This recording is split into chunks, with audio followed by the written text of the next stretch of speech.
CBS News Detroit update. Good morning, I'm Sandra Ali. Here's a look at your top headlines on this Wednesday morning. A former Wayne County Sheriff's Office employee now suing the sheriff. That lawsuit accuses Sheriff Raphael Washington of sexual misconduct and retaliation. The Sheriff's Department calls the lawsuit a legal stunt. It also says the sheriff will have plenty to say once the department reviews the complaint. We just can't have something like that happen in this city again. Detroit Mayor Mike Duggan says the city is reviewing how its homeless response team operates after 2 children froze to death while in the family's van. The mayor confirming the mother called the city several times. She was looking for help. The van was in the parking deck of the Hollywood Casino at Greektown. Chief Executive Officer Jim Farley is in Washington today. He plans to warn members of Congress that the 25% tariffs President Donald Trump has proposed on Canada and Mexico would blow a hole in the U.S. auto industry. We're going to have much more on Farley's comments during later editions of CBS News Detroit. The Sheetz gas station chain one step closer to opening up a spot in Royal Oak. After hearing from dozens of people on both sides of the debate, the Royal Oak Planning Commission voted 6-1 Tuesday night to approve a plan to open a Sheetz at the intersection of Coolidge and 14 Mile Road. That plan, though, still has to be approved by City Council.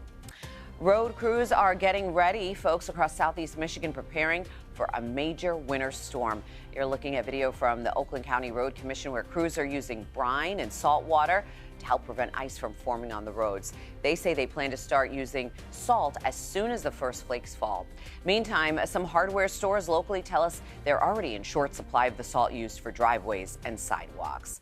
All right, speaking of the roads, let's go ahead and check in with next weather meteorologist Troy Bridges. Troy, how's it looking out there? Well, Sandra, today we are starting off good, but we are going to see more snow as the day goes on. In fact, today a next weather alert day, and this goes through noon tomorrow, as we will have a measurable amount of snow on the ground tomorrow through the noon hour and likely through the afternoon. We will likely see between 4 and 8 inches of snow for most of the region before we're done with it by the early morning hours tomorrow. That's when it stops falling, but for the most part, the heaviest snow comes around 6 in the evening today, just in time for that drive home for a lot of folks. Today's high only going to 28 degrees with snow showers increasing as early as the noon hour. But watch next weather futurecast. You can see by 1 p.m. most of that snow that starts is going to be fairly light. Then the heavier snow covering all of the state, pushing in by 6 p.m. That's tonight, and then ongoing through the early morning hours tomorrow. So heavy snow accumulating fairly quickly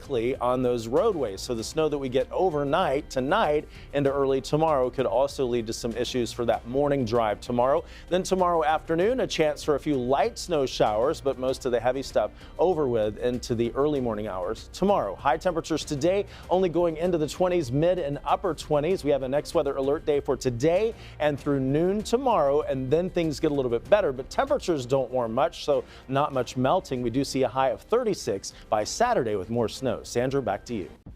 Troy, thank you. That's a look at your headlines. We'll be back later today covering stories that matter to you on air and streaming on the CBS News app and Pluto TV.